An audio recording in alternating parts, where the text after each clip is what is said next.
28 अप्रैल 1988 की दोपहर हवाई का हिलो इंटरनेशनल एयरपोर्ट। यहां एक जहाज पर सवार हो रहे यात्रियों को नहीं पता था कि उनके साथ कुछ देर बाद इतिहास की सबसे विचित्र घटनाओं में से एक घटना घटने वाली है।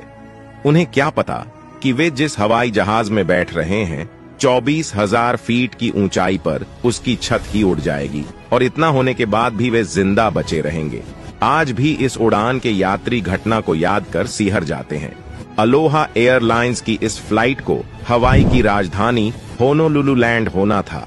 कहने को यह सिर्फ 35 मिनट की फ्लाइट थी, लेकिन जिंदगी और मौत के खेल ने इसे बहुत लंबा बना दिया था।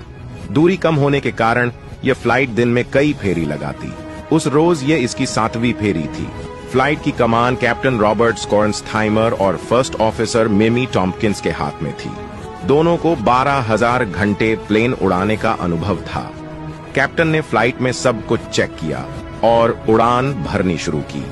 जब फ्लाइट अपने सफर की आधी दूरी तय कर चुकी थी, तब वह 24,000 फीट की ऊंचाई पर थी। फ्लाइट में कुल 95 लोग सवार थे। इसी दौरान 1:48 पर जब सभी यात्रियों को ड्रिंक सर्व की जा रही थी, तभी सबको अचानक एक जोर का झटका लगा। सामने जो नजारा था उसे देखकर सब दंग रह गए। प्लेन की बॉडी यानी फ्यूसलेज का एक हिस्सा हवा में उड़ गया था।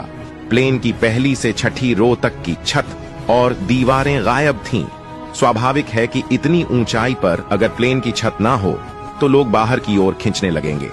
लेकिन गनीमत यह रही उस समय सबने सीट बेल्ट बांधी हुई थी, क्योंकि सफर सिर्फ 35 मिनट का ही था। अगर सीट बेल्ट ना बांधे होते तो सभी हवा में उड़ जाते। हालांकि चुनौतियां अब भी बनी हुई थीं। सबसे बड़ी परेशानी थी ऑक्सीजन की कमी। प्लेन में ऑक्सीजन मास्क तो थे, लेकिन वे छत में लगे होते हैं और छत गायब थी। देखते ही देखते लोग घुटन महसूस करने लगे। दूसरी ओर जब लोगों ने पता किया कि क्या प्लेन का कॉकपिट बचा हुआ है, पाया कि कॉकपिट तो बचा है, लेकिन सिर्फ फ्लोर के एक टुकड़े से जुड़ा हुआ। उसका दरवाजा जाम हो चुका था। अब सवाल यह था कि क्या पायलट जिंदा है? अगर नहीं तो सबका मरना तय है। इसी दौरान एक फ्लाइट अटेंडेंट ने लोगों से पूछा कि क्या कोई प्लेन उड़ा सकता है। इस सवाल ने सबको बेचैन कर दिया, लेकिन फिर सबने देखा कि प्लेन नीचे जा रहा है, लेकिन गिर नहीं रहा। एक निश्चित गति से ऊंचाई कम हो रही थी, जिसका मतलब था कि पायलट जिंदा है। पायलट कुछ मिनटों में प्लेन को 10,000 फीट की ऊंचाई तक ले आए, जिससे ऑक्सीजन पाने में आसानी हुई। फिर एक और समस्या हो गई। प्लेन की बॉडी पर इतना भयंकर जोर पड़ा कि कॉकपिट ही टेढ़ा हो गया। उसे देखकर लगता था कि अब टूटा कि तब। अब प्लेन की कमान पायलट रॉबर्ट स्कॉर्नस्थाइमर के हाथ में थी।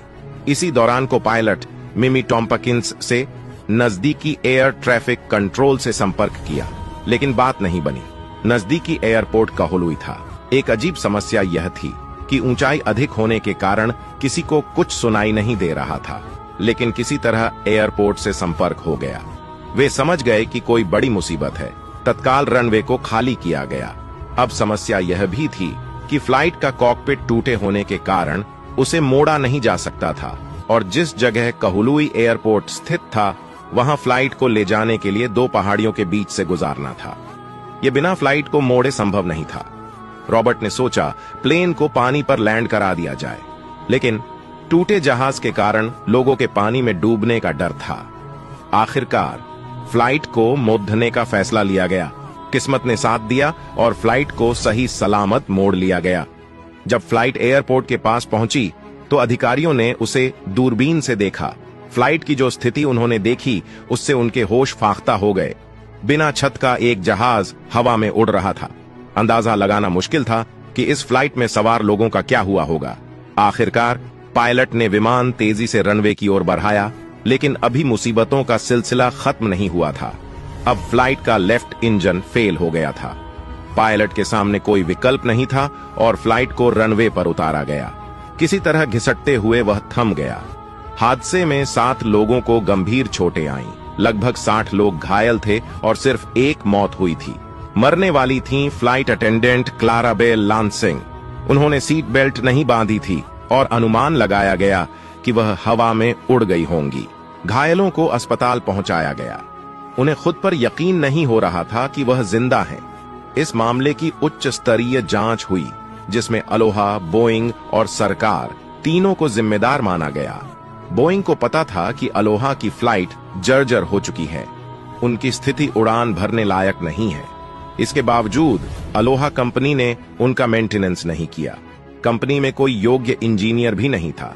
एविएशन के इतिहास के इस अजीबो-गरीब हादसे पर कई फिल्में और डॉक्यूमेंट्री बन चुकी हैं। अगर आपको यह जानकारी पसंद आई हो या कुछ नया सीखने को मिला हो, तो प्लीज इसे दूसरे सोशल मीडिया नेटवर्क पर शेयर जरूर करें।